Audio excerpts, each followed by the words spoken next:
ले गए। अब तो सभी दैत्यों ने अमृत ले लिया। इतने में भगवान ने कहा तुम चिंता मत करो। भगवान ने मोहिनी रूप बनाया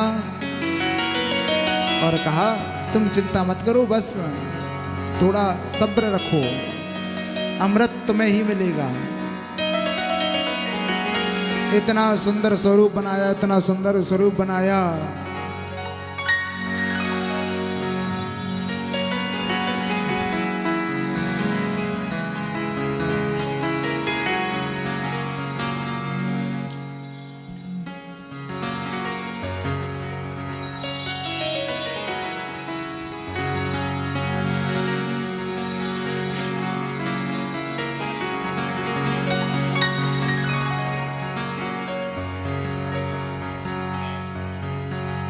आज कथा में हमारे यहीं के ललितपुर के व्यास जी महाराज का आगमन हुआ। हम सब भक्तगण उनका हार्दिक अभिनंदन करते हैं, स्वागत करते हैं। तो देवताओं ने कहा तुम चिंता मत करो, अमृत तुम्हें ही मिलेगा, चिंता क्यों करते हो। भगवान ने इतना सुंदर स्वरूप बनाया, इतना सुंदर स्वरूप कि उन जैसा सुंदर वैसे ही कोई नहीं है, लेकिन मोहिनी रूप की लाजवाब साहब, क्या कहना। अब दैत्य लोग लड़ झगड़ रहे थे, उन्होंने मोहिनी को देखा, कहा देवी जी आप कौन, आपका परिचय। कहा आप ठीक समय पर आई, ऐसा करो ये अमृत का कलश आप ले लो और हम सबके बीच में इसका बंटवारा कर लो। अब मोहिनी ने कहा तब तक दिखावा नहीं करेंगे तब तक हम पर विश्वास कैसे होगा। आजकल चमत्कार को नमस्कार होता है। तो कहा देखो, कहा तुम जैसे मूर्ख कौन होगा। कहा क्यों, कश्यप की संतान है और आप मेरे को मूर्ख बोल रही हो। कहा मूर्ख से भी मूर्ख हो, अरे किसी स्त्री पर विश्वास नहीं करना चाहिए और आप मेरे पर इतना विश्वास कर रहे हैं कि अमृत मेरे को दे दिया और कहा इसका बंटवारा करो। कहा देवी अब तो आप ही करोगी, आपने इतना विश्वास दिला दिया कि आप ठग नहीं करोगे, आप सही निर्णय, जिसको जो हक मिलेगा मंजूर है। कहा ठीक है, तो एक लाइन में देवता विराजमान हो जाएं और एक में दैत्य। भगवान ने कहा देखो ऐसा है, मोहिनी भगवान ने कहा ऊपर तो है पतला पतला, इससे तो कुछ होने वाला नहीं है, नीचे है गाढ़ा गाढ़ा, तो क्यों ना हम पतला पतला पहले इनको देवताओं को पिला दें, फिर जो गाढ़ा रहेगा वो आप सबको। तो जैसे ही देवताओं को पिलाना प्रारंभ किया, एक दो सभी को पिलाया, थोड़ा ही अमृत बचा शेष। स्वर भानु नाम का एक दैत्य था, वह छुपकर उसने सब समझ लिया कि ये सब चालाकी है, ना ये कोई मोहिनी मोहिनी नहीं, ये छलिया है नंबर 1 का, हम सबको छल जाएगा और उनको अमृत पिला जाएगा। तो उनकी मंडली में जाकर वह स्वर नाम का दैत्य बैठ गया। जैसे ही उसको भी भगवान ने नहीं पता चला, उन्होंने कहा कोई देवता ही होगा, पिलाया, बाद में पता चला कि ये दैत्य है, तुरंत सुदर्शन चक्र से उसका धड़ अलग कर दिया, एक राहु हो गया, एक केतु हो गया। कहा इसी रूप के भगवान भोलेनाथ ने फिर दर्शन किए। भगवान ने कहा महाराज आपने ऐसा कैसा स्वरूप बनाया था जिससे सब मोहित हो गए थे, और वास्तव में परमात्मा की रचना ही क्या है साहब, लाजवाब। संसार को देखो, कितने प्रकार के जीव हैं, कितने प्रकार के पशु हैं, कोई एक जैसा नहीं है। किसी की आंख बड़ी तो किसी की नाक, किसी के कान, क्या सृष्टि की रचना है। जो भगवान ने बनाया है वो बहुत सोच समझ कर बनाया है, उसको सोच समझ के बनाते हैं। जिसकी रचना इतनी सुंदर, वो कितना सुंदर होगा। जिसकी रचना इतनी सुंदर है साहब, वो बनाने वाला कितना सुंदर होगा। एक व्यक्ति ने कहा महाराज कुछ भगवान ने गलती भी कर दी। मैंने कहा क्या गलती कर दी? कहा कुछ नहीं बनाना चाहिए फिर भी बना दिया। मैंने कहा क्या? कहा देखो सुनाई कानों से देता है तो ये ऊपर ढक्कन लगाने की क्या जरूरत थी? बिना ढक्कन का कान भी ठीक रहता, सुनाई तो देता ही, ऊपर से बेफालतू में लगा दिया। मैंने कहा देखो बात ऐसी है कि भगवान सब जानते हैं कि आगे चलकर क्या क्या होना है। नेत्र हैं जो मोबाइल चलाते चलाते चलाते कमजोर हो जाएंगे तो चश्मे की आवश्यकता रहेगी, तो ये उसके कहाँ पर रखेंगे? अगर ये ढक्कन नहीं लगाते तो कहाँ पर रखते? तो भगवान ने जो बनाया है सोच समझ के बनाया है, भगवान सब जानते हैं। तो ऐसी उनकी अद्भुत रचना है भगवान की। पुनः सभी देवताओं के पास सारा राज्यपाट आ गया। पुनः दैत्य लोग घबरा गए, अपने गुरु के पास गए। गुरु ने कहा तुम चिंता मत करो, ब्राह्मणों की, गौ माता की और संतों की सेवा करो, सब कुछ पहले की तरह हो जाएगा। गुरु जी के कहने पर पुनः ब्राह्मण सेवा, गौ माता की सेवा और संत सेवा की।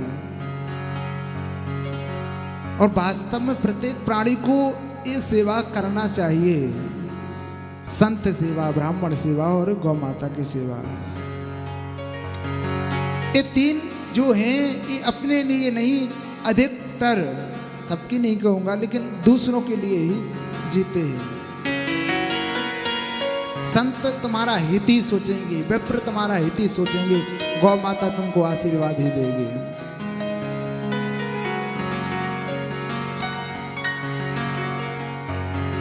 पुनः सभी दैत्यों ने संत सेवा, ब्राह्मण सेवा और गुरु सेवा की। पुनः सब कुछ दैत्यों के पास आ गया। जैसे ही पुनः सब कुछ दैत्यों के पास आया, फिर देवता यत्र तत्र भ्रमण करने लगे, भटकने लगे। माता अदिति के पास गए,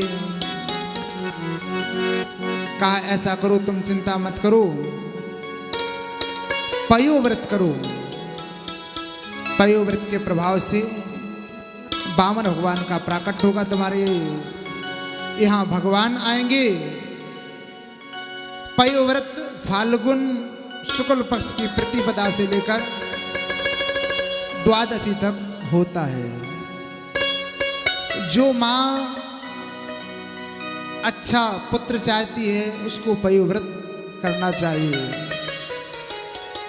आज माता ने पयोव्रत किया, जिसके प्रभाव से भाद्रपद के मास में, देखो महाराज भाद्रपद मास ही सबसे अच्छा मास है, भादों का महीना। वामन भगवान का महीना जन्म भादों के महीने में, हमारे ठाकुर जी लाडली जी,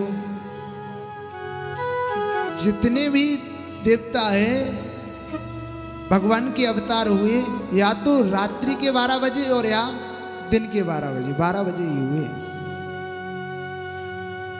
तो आज भादों के महीने में वामन भगवान का प्राकट हुआ। बोलिए वामन भगवान की जय हो। वामन भगवान ने कहा आदेश करो। किसी ने कुछ दिया, किसी ने कुछ दिया, कमंडल, छाता आदि सब कुछ दिया।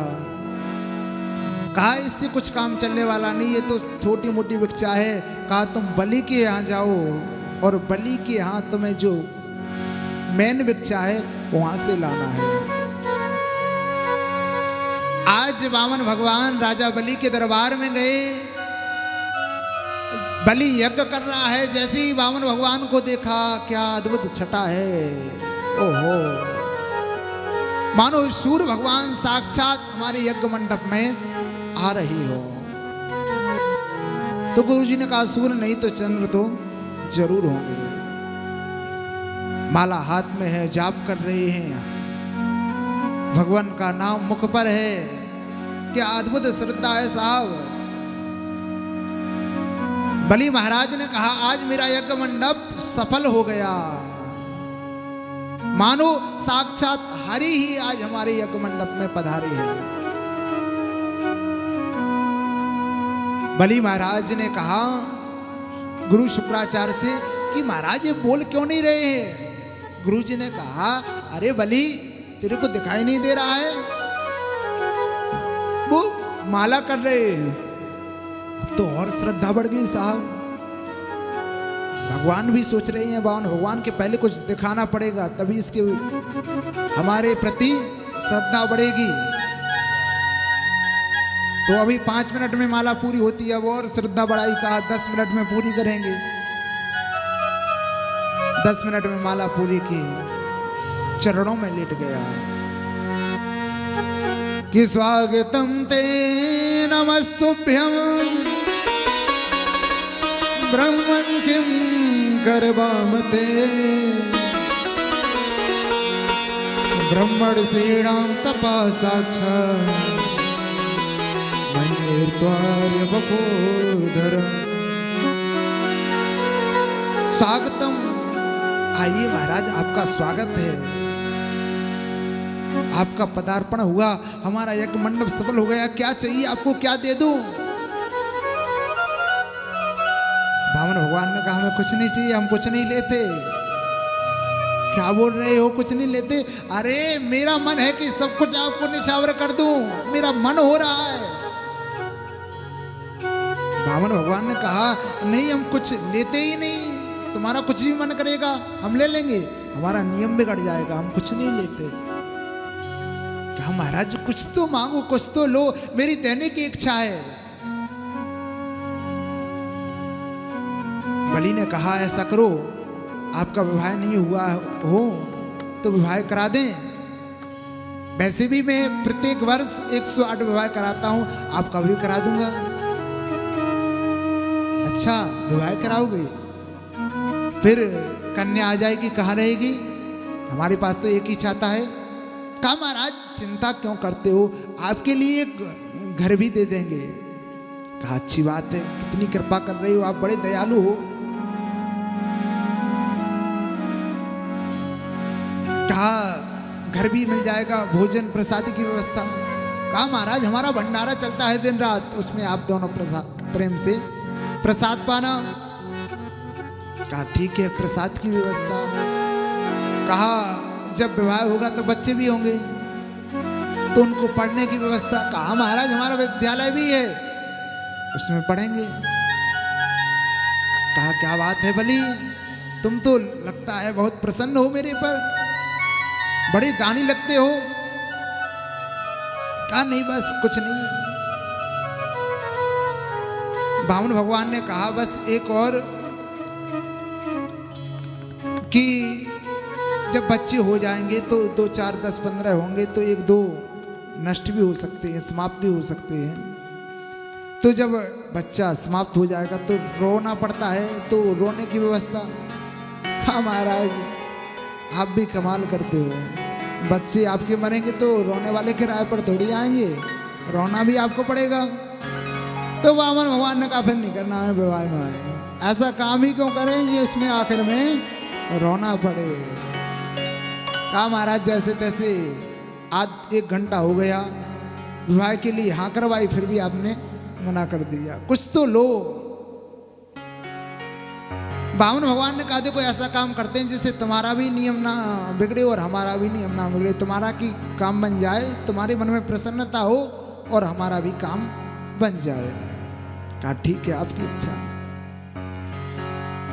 तो बामन भगवान ने कहा ऐसा करो बलि, तुम हमें 3 पग भूमि दान में दे दो। 3 पग भूमि दान में दे दो। कहा बस 3 पग? अरे आपका कितना छोटा तो पग, आप रहे बामन के बामन, आपको मांगना भी नहीं आता। 3 पग, कितना छोटा पग, एक आसन भी नहीं लगेगा महाराज। कहा देना हो तो दो, नहीं तो हम चलते हैं। कहा ठीक है नाप लो कहीं से भी। कहा बलि तुम्हें राजा किसने बना दिया? तुमको देना नहीं आता? दान देने से पहले संकल्प होता है। कहा महाराज 3 पग भूमि का क्या संकल्प करें? नाप लो जहां से आपको उचित लगे। क्या नहीं, आप मुकर जाओगे। जब संकल्प की बात हुई तब शुक्राचार्य जी समझ गए और बलि से कहते हैं, बलि ऐसे वैरोचने साक्षात भगवान विष्णुरप्ययः कस्यापतादितिर्जतो देवानां कार्य साधिका। बलि ना ये 52 है ना 53, होशियार हो जाओ, समझ जाओ। ये साक्षात हरि हैं, देवताओं के कार्य सिद्ध करने के लिए आए हैं, सब कुछ लूट कर ले जाएंगे, इसलिए मना कर दो। बलि ने कहा, गुरु आप कैसे गुरु हो? हमारे तो दोनों हाथ में लड्डू हैं। अगर साक्षात भगवान होंगे तो संसार क्या कहेगा कि जो संसार को देता है वो भी बाली के यहाँ मांगने के लिए आया। जो संसार को देता है वो भी एक दिन बलि के यहाँ हाथ फैलाने के लिए, मांगने के लिए, कुछ लेने के लिए आया। तो एक हाथ में लड्डू, और अगर 52 होगा तो 3 पग से चौथा पग नहीं ले सकता। दोनों हाथ में लड्डू है, इसलिए हम मना तो नहीं कर सकते। गुरुजी ने कहा, अब तो चेला लुटने वाला है। हाँ बलि झूठ बोल दो कि मैंने कुछ नहीं किया। बलि से कहा, बलि 8 जगह ऐसी हैं जहां झूठ बोलने से पाप नहीं लगता। स्त्री सूनन में विवाहे चा वित्यर्थे प्राण संकटे गौ ब्राह्मणार्थे हिंसायाम नानृतम स्या जुगोप्सितम। किसी का विवाह हो रहा है, हमें बड़वाई करना हो, कर देना चाहिए, पाप नहीं लगता। किसी का काम बिगड़ रहा हो, हमारे एक झूठ से उसका काम बन जाए तो झूठ बोलने से पाप नहीं लगता।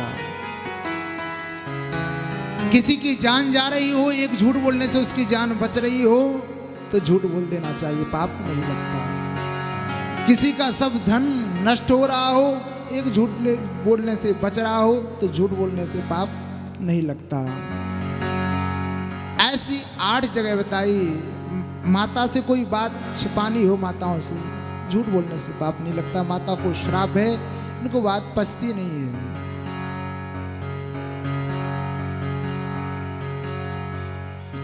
तो आज शुक्राचार्य जी ने बलि से कहा, बलि तुम भी झूठ बोल दो।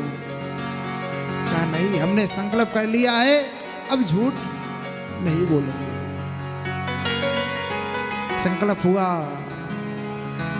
तो कहा, जैसे ही भागवत जी में ऐसा नहीं लिखा, लेकिन विष्णु महापुराण में ऐसा आता है कि जैसे संकल्प होने के लिए प्रारंभ हुआ तो लोटा नहीं होता टुंडू वाला, उसमें शुक्राचार्य जी विराजमान हो गए कि ना जल निकलेगा, ना संकल्प होगा और ना चेला लुटेगा। भगवान ने कहा, दे कोई और रहा है, ले कोई और रहा है, गुरुजी बेफालतू में प्रॉब्लम बन रही है। इसलिए एक सीख ली और उस टुंडू में डाली, क्या अड़ गया। वह सीख गुरुजी की आंख में लगी और आंख गोविंदाय नमो नमः हो गई। गुरुजी ने कहा, कल लुट रहा था तो आज ही लौट जा, अभी लौट जा, बेफालतू में एक आंख गवा बैठे। गुरुजी तो चले गए। संकल्प हुआ, जैसे ही संकल्प हुआ भगवान ने अपना विकराल स्वरूप बनाया। एक पग में अतल वितल सुतल मातल पाताल और भोर भोर स्वर महर जन सत्यलोक। 2 पग में ही सब कुछ नाप दिया भगवान। भगवान कहते हैं, बलि तुमने 3 पग का संकल्प किया है, 2 पग में तुम्हारा सब राजपाट नाप लिया, तीसरा कहाँ रखें। और बलि अगर संकल्प को पूरा नहीं करोगे पाप लगेगा, और पाप लगेगा तो नरक में जाना पड़ेगा। इसलिए होशियार हो जाओ। कहाँ रखे तीसरा पग। बलि ने कहा महाराज एक बात बताओ, क्या दान बड़ा होता है या दानी? जिसका दान है वह बड़ा है या उसका दान बड़ा है? कहा नहीं, दान बड़ा नहीं है, दानी बड़ा है जो दे रहा है। तो कहा सरकार अभी तक तो आपने मेरे धन को ही नापा है, तीसरा पग आप मेरे सिर पर रख दो और मेरे को भी नाप लो। भगवान ने तीसरा पग उसके सिर पर रखा, उसको भी अपना बना लिया।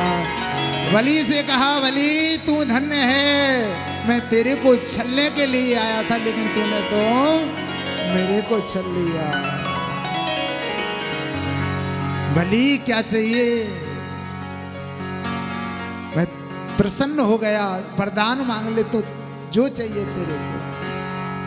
कहा बस कुछ नहीं चाहिए, जब भी घर से निकलूं आपका दीदार हो। कहा दीदार मतलब नौकर बन जाए? कब घर से निकलोगे कब? कहा तेरे जैसे भक्त के लिए हम कुछ भी बनने को तैयार है। द्वारपाल बनने को भी तैयार हैं, सेवक बनने को भी तैयार है, कुछ भी बनने को तैयार है। अब भगवान बलि के द्वारपाल बन गए, सेवक बन गए। और लक्ष्मी जी ने कहा कहाँ गए स्वामी, आजकल दिखाई नहीं देते। लक्ष्मी जी ने देखा ओहो द्वारपाल बने, पहरा दे रहे हैं। रक्षाबंधन के दिन गई, बलि से कहा बलि आज मेरा मन बहुत उदास है। क्यों, क्या हुआ? अरे कोई मेरा भैया नहीं है, किसको राखी पहनाऊं? बलि ने कहा तू ठीक समय पर आई, मेरी कोई बहन नहीं है और तेरा कोई भाई नहीं है, इसलिए मेरे को राखी पहना। आज से तू मेरी बहन हो, मैं तेरा भाई। कहा नहीं भैया, ऐसे वैसे राखी नहीं पहनाऊंगे, पहले संकल्प करो कि जो हम मांगेंगे वो आप दोगे। बलि ने कहा क्षमा करो देवी, एक बार करके देख चुके हैं संकल्प, सब कुछ लुटा बैठे, अब हिम्मत नहीं होती दोबारा करने की। लेकिन ठीक है बहन, तेरे कारण जो मांगेगी तेरे को देंगे।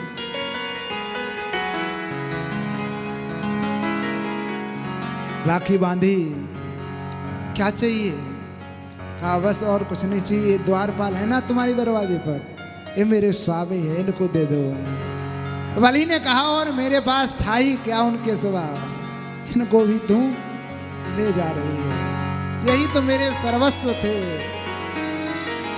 आज लक्ष्मी महारानी भगवान को लेकर पुनः अपने घर पर पधारी। आइए एक छोटा सा भजन, इसके बाद राम जन्मोत्सव की ओर बढ़ेंगे हम सब। जीवन की डोर तुमसे बांधी है सांवरे,